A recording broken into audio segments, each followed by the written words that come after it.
Good morning, and thank you for making it here very early. This shows how motivated you are. So Pablo, make a note of whoever turns up early. That usually means that they're very committed. I was talking to Pablo earlier, and I think I would like to encourage you. I'd like to encourage you to try and see maybe if you can read some laser journals. There is an excellent meeting in the US called the ASLMS, the American Society of Lasers in Medicine and Surgery, which is usually in March and April. And there are a few conferences that are dedicated to lasers. So I would encourage you to try and attend some conferences on lasers, read some of the journals on lasers, and get more excited and come and join us with the laser family. Because it's fascinating. So I think this morning we were going to be talking about the peak away, and I've been asked to talk about peak away, but not about tattoos, because I understand that some of my colleagues were going to be talking about tattoos. Before I talk about the peak away, I'm very excited talking about the peak away, only because if we look at the last 10 years, okay, if we just look at the last 10 years in terms of advances, true advances in lasers, I can name two, which is the fractional technology and the picosecond technology. Everything else is more or less a variation of what we do. Different spot sizes, different protocols, number of passes, fluences, different handpieces. But in terms of true revolutionary changes within the laser physics and the laser technology, it's the fractional technology and the picosecond technology. So the picosecond technology, it's one that's very exciting. And we have past the transitional phase from the nanoseconds Q switch, and we're very much into the picosecond domain now. So let's talk through it.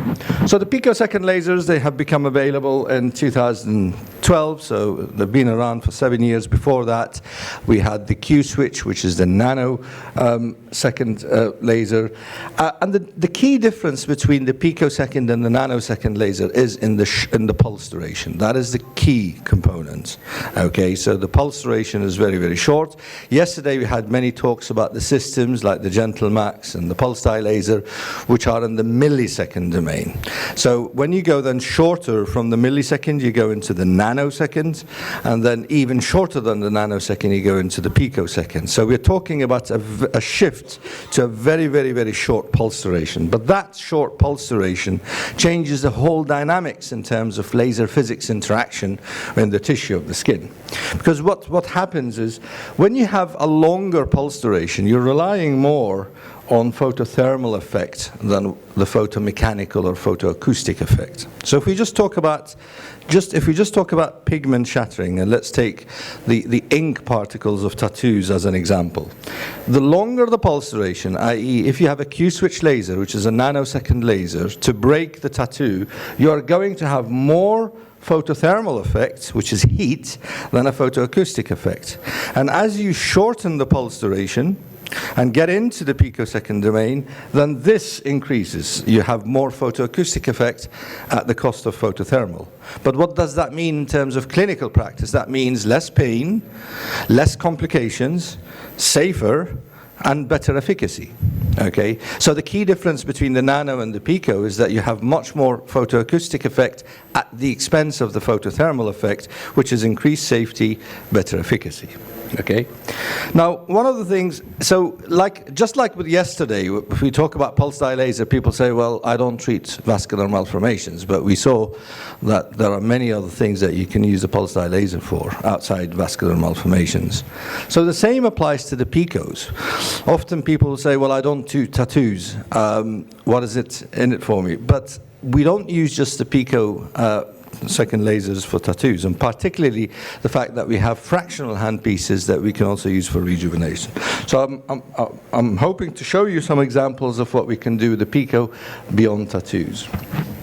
I want to spend 2 minutes just explaining this slide, because once you explain this once you understand this concept, then the whole concept of nano and pico becomes much easier to understand.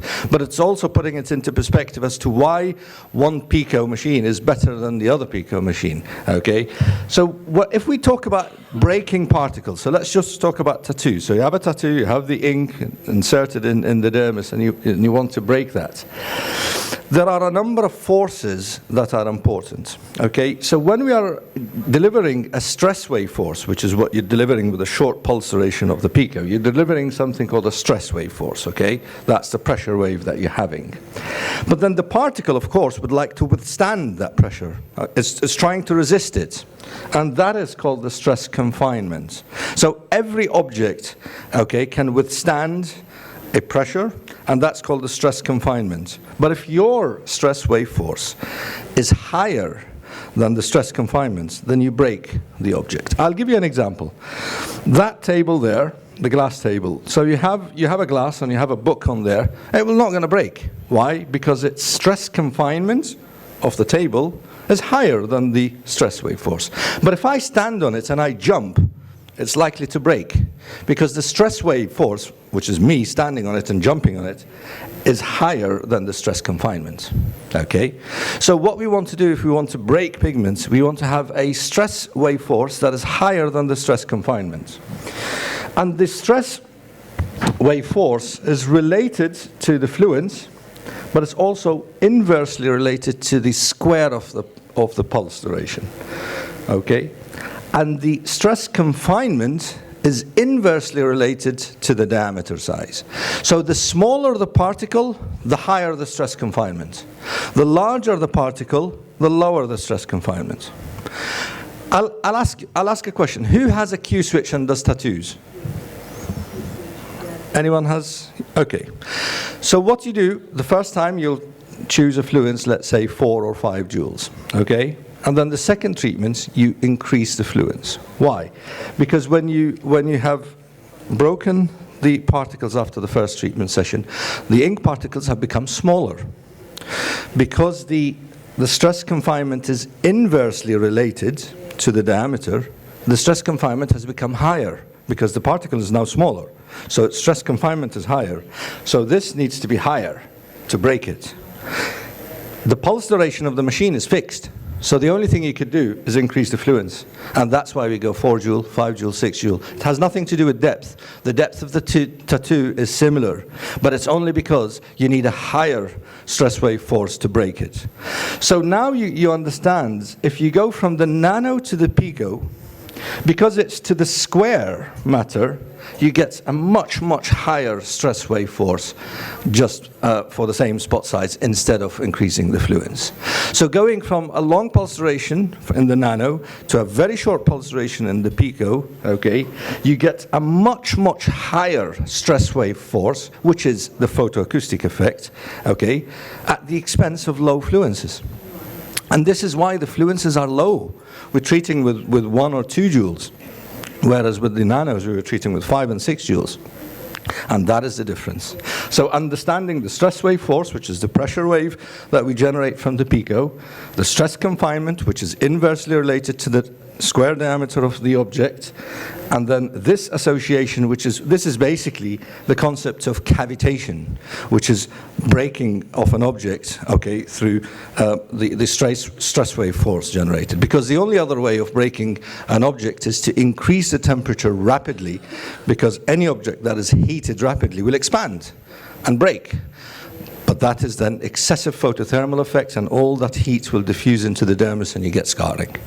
So this is why, now you understand this, you know that if you have an 850 picosecond machine, it's going to be different in terms of the stress wave pressure that you generate compared to a 300 picoseconds. Just look at this equation here, and here where it says PD, which is the pulse duration, if you put 850 pico, okay, you get a different stress wave, but if you put 300 picoseconds, which is a very short picosecond, you get a much, much higher stress wave force for the same fluence. So we can even go with lower fluences. And this is why the picos are not the same. Because one pico is 850 picoseconds, so it's actually very close to the nano. But when you have a pico that is below 500 picoseconds, then you're very much acting on the stress wave force. So if you understand this, then everything else about picos becomes very, very easy. And if you want to grab me during the coffee break, I'm more than happy to explain it again. Okay, so now we're going to talk about the pico wave. So the pico wave has 3 wavelengths, the 532, which we use for epidermal pigments and for red tattoos. The 1064, which is the classic wavelength for black tattoos, but because it's a longer wavelength, it penetrates deeper, so we also use it for dermal pigmentation. And then we have the 785, which we tend to use for blue and green tattoos. And it has the highest peak power. What does that mean? That means you can still get a large spot size and have sufficient enough fluence to use it. And this is important because one of the popular treatments, particularly in Asia, is something called laser toning, where they use a large spot size with the Nd:YAG at low fluence and do multiple passes. You can only safely do that when you have a large spot size. Because yesterday during the talk on complications, I showed you some of the spotted hypopigmentation, and that is the risk that you get when you use a very small spot size. So you want to have a large spot size, and you can only get a large spot size if you have enough power. If the machine doesn't have enough power, you cannot get fluence on a large spot size. And this is an important part right there at the end, and I want you to pay attention to this. All 3 pulse durations of the pico wave wavelengths are below 500 picoseconds. I repeat, all 3 pulse durations of the pico wave wavelengths are below 500 picoseconds. Coming back to this, look, now you know it's below 500 picoseconds, and most of the other picosecond devices in the markets are over 500 picoseconds, 750, 850. So you already understand, it becomes very easy for you to understand why is there a difference between the 2 picos, because it's the pulse duration. And it is not easy. It is not easy for the manufacturers to have a pico with a very short pulse duration. Otherwise, everyone would want to have a very short pulse duration, but it's very, very difficult to engineer and to manufacture. Okay, so I'm not going to talk about tattoos, of course, so pico can be used for tattoos, but you can use it, so the applications beyond tattoos would be skin rejuvenation, something that we now call pico toning, which came from laser toning with the Q switch. Once again, that's a large spot size with the Nd:YAG wavelength, low fluence, high frequency, multiple passes. Now we refer to that as pico toning. Of course, also for acne scarring and facial scarring. And of course, with the 532 and the 1064 wavelengths, we can use that for epidermal pigmentation. That's the 532 wavelength, and dermal pigmentation, which is the 1064. These are a couple of my articles on picos, if you're interested. So the first one is, the top one is just purely picosecond lasers beyond tattoos. So most of the things that I'll be talking about, nevus of Ota, drug-induced hyperpigmentation, melasma, acne scarring. And then the bottom one, I was very angry at an editor who wrote an entire editorial on picos and just mentioning tattoos. And I said, well, what about tissue remodeling and pigmentation? So he apologized and published it. So everyone understands and agrees that picos are not just for tattoos. So when you look at the pico way, you have 2 handpieces. The top one, which is called the zoom handpiece. So the zoom handpiece is your classic non-fractional handpiece. So that's the normal classic handpiece, which gives 100% coverage. And the zoom handpiece is what we use for tattoos. So we don't use fractional technology for tattoos. We use the zoom handpiece for tattoos. And also we use it for pigmentation. So the zoom handpiece will come in the 3 wavelengths, which is the 532, 1064, and 785. And again, with a large spot size on the Nd:YAG, we do something called pico toning. Now, the real exciting part is this fractional handpiece, which is the premium fractional handpiece, which is called the Resolve handpiece. The Resolve handpiece comes in 2 wavelengths, the 532 and the 1064, and that's really what is doing the job in terms of rejuvenation. Apart from the fact, from the physics point of view, of the difference in pulse duration when you're going from a longer pulse duration to a shorter pulse duration, and the changes in the physics that I explained, this is one of the key differentiators between the nanos and the picos.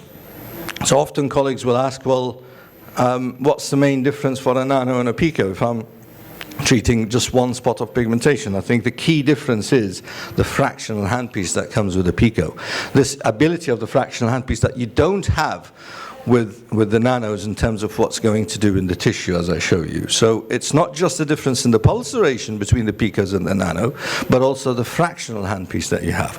And this is, by the way, a non-ablative fractional handpiece. Yesterday you saw the core, the fractional ablative CO2, but this is completely no downtime in terms of no ablation, no oozing or crusting. So the resolve handpiece, which is the fractional handpiece, comes into the 532 wavelength and the 1064 wavelength. And what you see, you can see here the pixelation of the dots, 100 dots. It's a fixed spot size of a 6 by 6 millimeter, and you can see these columns of light coming through. This is the fractional resolve handpiece.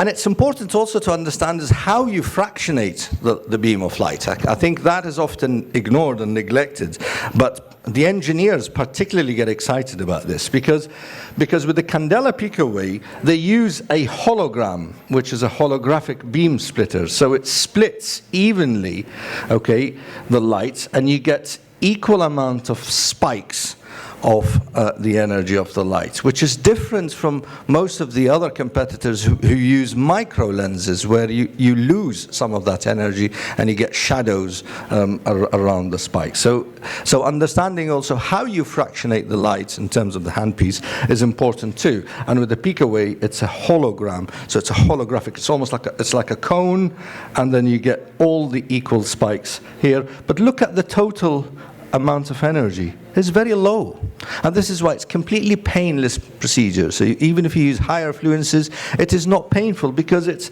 there's no heat. This is a fractional, non-ablative, non-thermal technology. So for example, if you're familiar with Fraxel, the 1550, that's fractional non-ablative, but that is thermal, so there is heat, and you need anesthesia because it's painful. There's a lot of heat. This is fractional non-ablative because it's not ablating the tissue, but it's non-thermal. There is no heat, and look at the total amount of energy. So how is that possible? What happens when you have the fractional handpiece, the resolve handpiece, of the Pico way, and you use it?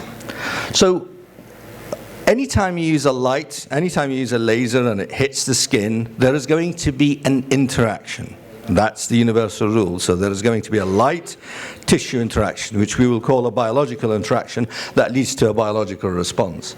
And because of the way the light is being fractionated, and with these spikes of very high pressure waves with very short pulse duration, you get something called LIOBs, which is light-induced optical breakdown. Okay, to think about it, if we are using a pulse dye laser, okay, if we use a pulse dye laser, or if we use a GMAX, something is going to happen in the tissue. It's basically a light-induced thermal breakdown. Yeah, it's just because of the heat. But here, because we are not generating heat, there is an optical breakdown. It's creation of tiny. It's called plasma. It's creation of tiny little vacuoles in the epidermis, okay, that have been observed with both wavelengths, with the 532 and the 1064. So when you use the fractional resolve handpiece, you get a microscopic injury into the skin with tiny little bubbles, and these tiny little bubbles is what we refer to as light-induced optical breakdown, or LIOBs. What we also found is that they increase in size and increase in number with multiple passes. And this is the reason why when we use the fractional handpiece, the resolve with the Pico way, we say you need to do few passes, because each time you do a pass, you're generating more LIOBs, but the sizes of them are increasing. And what they do is they trigger an inflammatory response for improvements of collagen and elastin. One of the other interesting things that was shown on confocal microscopy is you get something very similar to the Fraxel. which is microscopic epidermal necrotic debris. So you get extrusion of pigments gradually that has lasted up to 28 days. So this is how you get this microscopic epidermal pigment exfoliation, but with no visible clinical exfoliation, which is something that we know from the fractional technology that we refer to as MENS, microscopic epidermal necrotic debris. We have that, and we have the LIOBs. And the combination of the two will lead to better improvements of the quality of the skin, better dermis and collagen, and better epidermis with healthier melanin. So once again, the Resolve fractional handpiece is non-ablative because there are no ablation like the CO2, but there's no heat, and that's why it's non-thermal fractional mode. And this concept requires some form of thinking, because most doctors understand the fractional technology, but they divide it in simple terms of in ablation and non-ablation, but all heat-based. And now this is the third method of fractional, where it's non-ablative but non-thermal. So this is what's happening in the epidermis, where you get these vacuoles, the LIOBs. But interestingly, in the dermis, what you get is cavitational effects. So it's almost like with a wipe, you hit something, you break it. And these spikes of energy with the shocks create this cavitational effect, a break, in a crack in the dermis, okay, which you can see here, which is the LICs, which is light-induced cavitation, but in the epidermis is light-induced optical breakdown. And you can understand now that if you have an injury in the dermis, that's going to trigger a wound healing response. This needs to be repaired. And the wound healing response is exactly what we want for better collagen. So the whole concept of rejuvenation of treatments in the skin is all about wounding. When we are using a chemical peel, we are wounding the skin. When we're using microneedling, we're wounding the skin. When we're doing fractional treatments, we're wounding the skin. It's all about a controlled injury and wounding of the skin. And this is one method, one form of injury of the skin, where we create in the dermis these LICs, light-induced cavitation. This is observed more with the 1064 wavelength, and the LIOBs and the epidermis is more observed with the 532 wavelength. And this is why, if you want, just like with the core, where you have the deep mode and the mid mode, if your problem is dermal and epidermal, you will use both different handpieces with different wavelengths.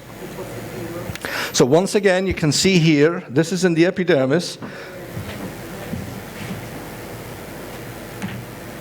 These are all the tiny little bubbles, okay? These tiny little bubbles, which are the LIOBs, and what they are going to trigger a response for microscopic epidermal necrotic debris, but also send signals and better collagen remodeling, and you get the cracks in the dermis, which is the LICs, the light and laser-induced cavitation. Once again here, these are the cracks in the dermis, and sometimes, because you have tiny little blood vessels here, because of the cavitational effect, which is this explosion effect, you get slight pinpoint petechiae and purpura, which is entirely normal. In fact, it's almost like a way of autologous PRP. It's almost like PRP together with cavitational effect.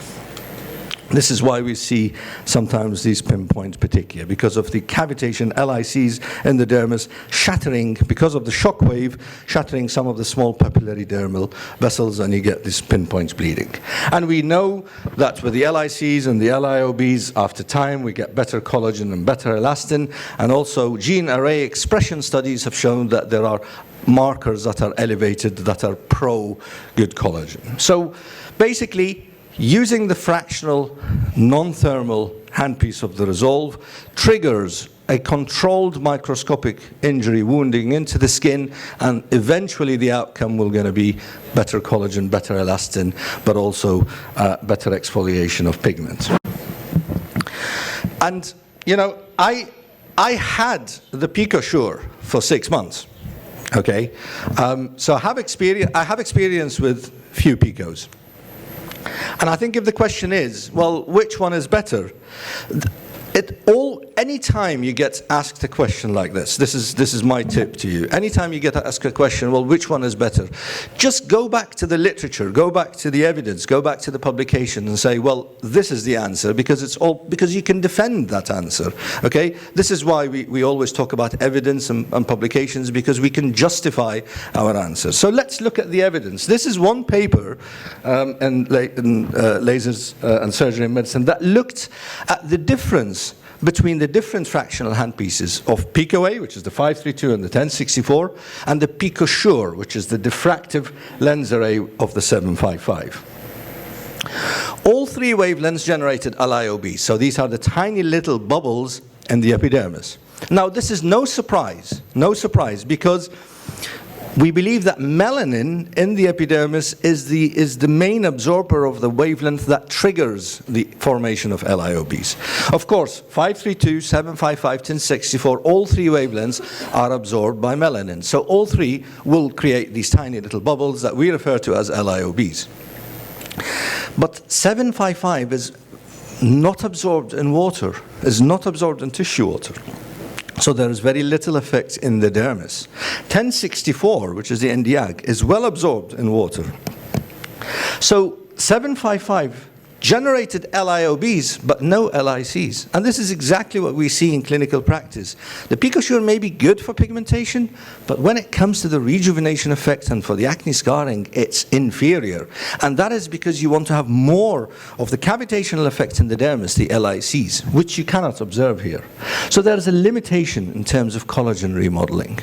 So the take-home message from this is, with the 532 and the 1064 fractional handpiece of the PicoA, you can act on the epidermis or on the dermis. You can generate LIOBs or LICs. So if the question is, does the fractional handpiece matter? Absolutely. Because with the 532 and the 1064, you generate both LIOBs and LICs. And also, one of the other limitations with the other machines is that the fluences are fixed, which is a limitation, because what you want sometimes is you want to have more injury in a focal area so you can increase the fluence, and you can decrease the fluence in other nearby areas. Okay, so let's go through some slides. Am I doing okay with time? Yeah, okay. You give me the feedback. So this was the first study that was done by Eric Bernstein in the US. I hope you can see it, because I can see some shadows. So this is using the combination fractional resolve handpiece of the 532 and the 1064 with 3 treatment sessions with imaging and measurements. And this led to the paper in Lasers and Surgery in Medicine on the treatment of acne scars with this novel fractionated dual wavelength resolve handpiece, which is the 532 and the 1064. So these are my cases. This is one of my patients. So I see a lot of dark skin, and I see all types of people.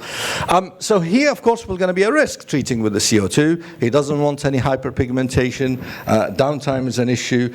So I treated him with the 1064 Resolve. Once again, this is a dermal issue. His issue is collagen remodeling. He wants improvements of the acne scars.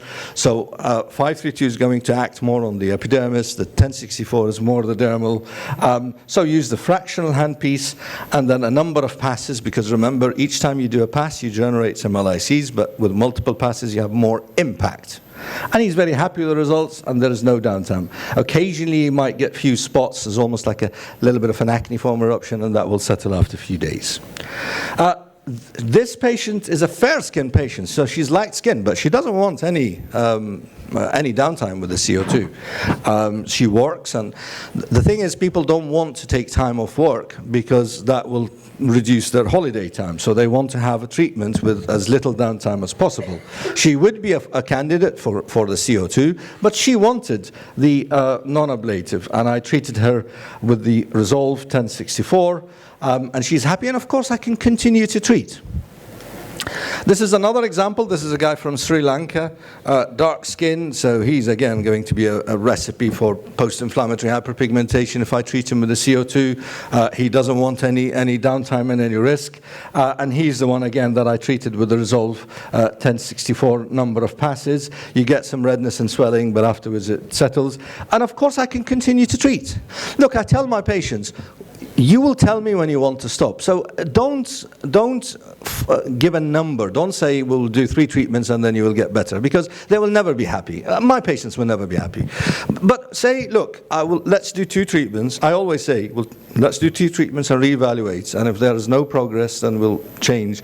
And usually after 2 treatments, they start to see improvements. They're much happier, and then we can continue. So we will treat as many times as the patient wants.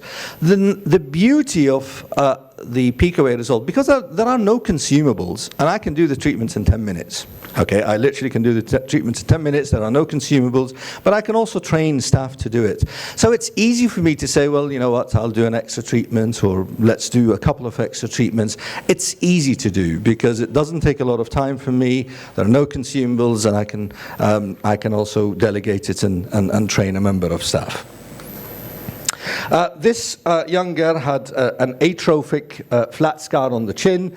Again, doesn't want the downtime, wants alternative treatment, so fractional resolve handpiece. Can we see if the video is working, please? So that's, you can see the fractional handpiece, 1064. Is it? Can we? Excuse me.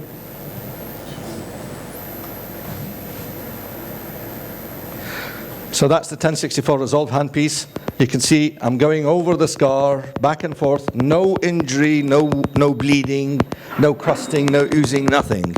Absolutely nothing. You can hear, okay, and 2 treatments. Of course I can continue, but not only did the scar improve, but the color improved too. So that's one thing that we are also looking at, whether the fractional resolve handpiece could also improve with redness and rosacea, and maybe Maria, you can look into that as well, especially with Quantificare, and look at the reduction in the redness, because that's something that is observed here. So simple, quick, 1-minute job. And happy, and I don't need to worry about giving her any prophylaxis and risk of infection. Pigmentation, so for these lentigos, this was from the initial study. This is one of my patients. So here, of course, you can use a gentle laser, a gentle Max Pro. If you have an alexandrite, of course, you can use it. But the PicoWay is nice, and it can remove it. You can either use the Zoom just for the lesion or the Resolve. I'll go a little faster. This is an Asian patient, again, so that's the combination of the Resolve and then the targeted Zoom treatments here. I'll go a little faster. So Resolve everywhere, Zoom for the individual lesions, Resolve everywhere, Zoom for the individual lesions, Resolve and Zoom, Zoom, Zoom. So this is my protocol, which is essentially a combination of the fractional handpiece, the Resolve handpiece. You want microscopic epidermal necrotic debris, you want rejuvenation, but then you target the individual lesions with the Zoom handpiece. So it's a customized way of treatment. Melasma, very quickly. So there is already a publication on the use of the fractional handpiece of PicoWay in melasma. This is from Thailand, where they have a lot of melasma, they have a lot of dark skin. This was a split phase study. These were the settings that they were using with the 1064 Resolve handpiece, and there was a reduction in modified MASI score. So there is already a publication on the use of the Resolve fractional handpiece of PicoWay in melasma. This is my patient with the Resolve single session, my patient with, I think, 2 sessions. Can we see if the video is working, please? Excuse me. So here you can see, so Resolve first. I always do Resolve first, very low fluence, just Resolve going. So this was melasma on the forehead, so that's Resolve. And then, can we see video working? This is toning. This is picotoning. So it's a large spot size, 6 or 8 millimeter spot, below 1 joule, 10 hertz, go back and forth 2 or 3 sessions. You want to see a little bit of erythema, and then that's the endpoint. So Resolve 1064, and then picotoning with a large spot Zoom, low fluence, multiple passes. Melasma in men, that's the approach.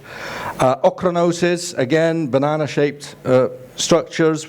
This was a biopsy-proven ochronosis with the Resolve. This was from Mexico. We discussed it with Dr. Izela. We discussed the protocol. She treated, and we were following her up, and then we published it. So the first case of ochronosis with laser is from Mexico. And with the pico. So there's no other pico that has. Niva Sofota, so you can see here, so we'll use the Zoom 1064, Niva Sofota, Zoom 1064, Niva Spillis, so again, fractional and spot treatments.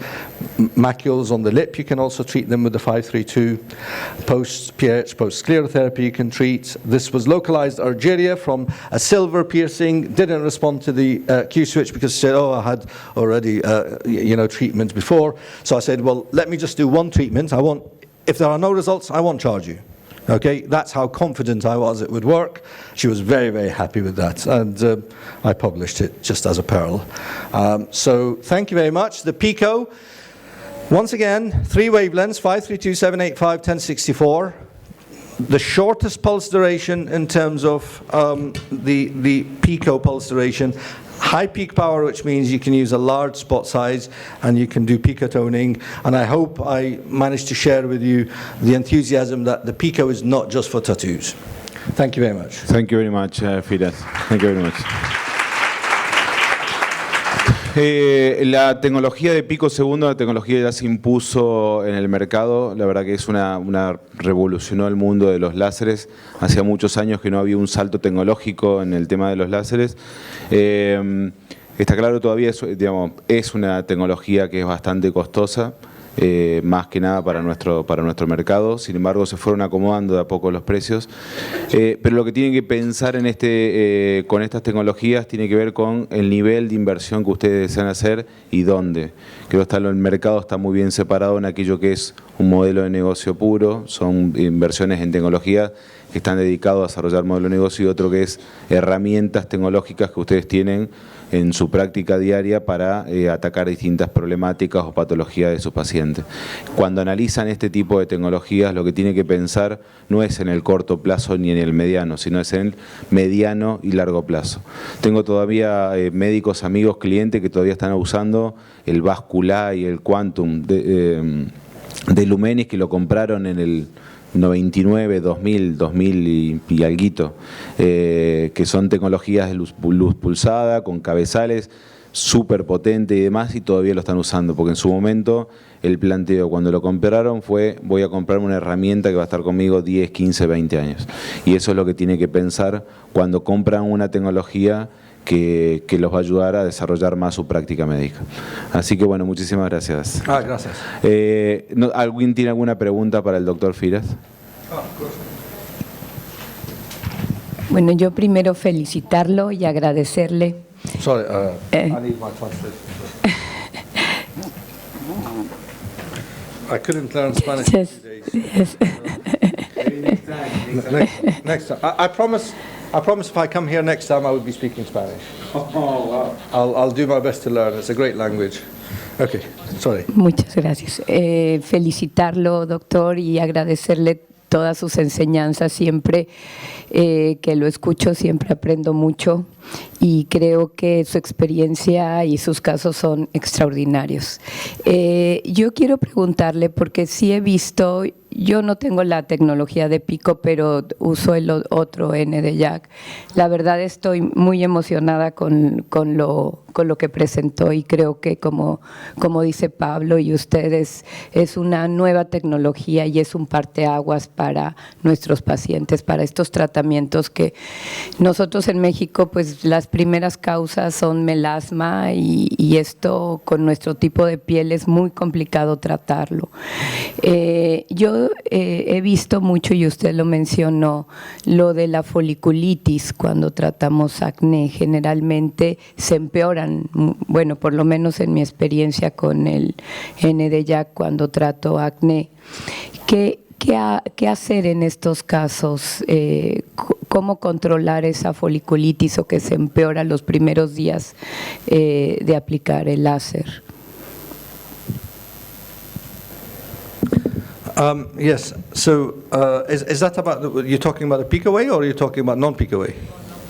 Bueno, es que usted también lo mencionó, que muchas veces puede haber foliculitis después de la aplicación, o cuando se aplica en acné, que puede haber un proceso inflamatorio posterior a la aplicación del pico way. Yeah, sorry. No, maybe I did not explain it clearly, but some patients, when we use the Resolve 1064, okay, probably about 1 in 10. Okay, so not a high number, 1 in 10, will develop transient for a few days, only just few spots. Okay, I mean, I don't know if that's just folliculitis or a little bit of mild, occlusion or mild acne form, probably stimulation from the sebaceous gland and the edema. But it's you don't need to do anything. It almost always just resolves on its own. So it's usually just for a few days and it tends to get better. But we can also just give a usual antibiotic cream. But it is well recognized that some patients, probably about 1 in 10, will get for a few days, few spots. Okay, nothing to panic about. We now know that it's very short-lived, few days, and it will get better on its own. Have you observed that with the 1064 Resolve? A few, little bit of temporary, yeah. When you use high fluences, it can get, but it's absolutely nothing to worry about. It doesn't leave post-inflammatory hyperpigmentation or scarring. So, but with laser hair removal, we see it again. Sometimes we'll just give them a topical acne treatment, and we'll say to them it will just get better. So that's not really. It's a minor thing to just be aware of, and we'll just explain to patients. But it's not common. It's not common. It's more when you use high fluence and few patients. But you know, Mexico actually, they have great results. Your colleagues in Mexico, Doctora Isela, she's a magician when it comes to the pico-away. She has amazing results, and we often have a lot of discussion and conversation, and we share protocols. But the pico-away is growing in Mexico. Yeah, definitely. Okay. Thank you. ¿Alguna otra pregunta? Okay.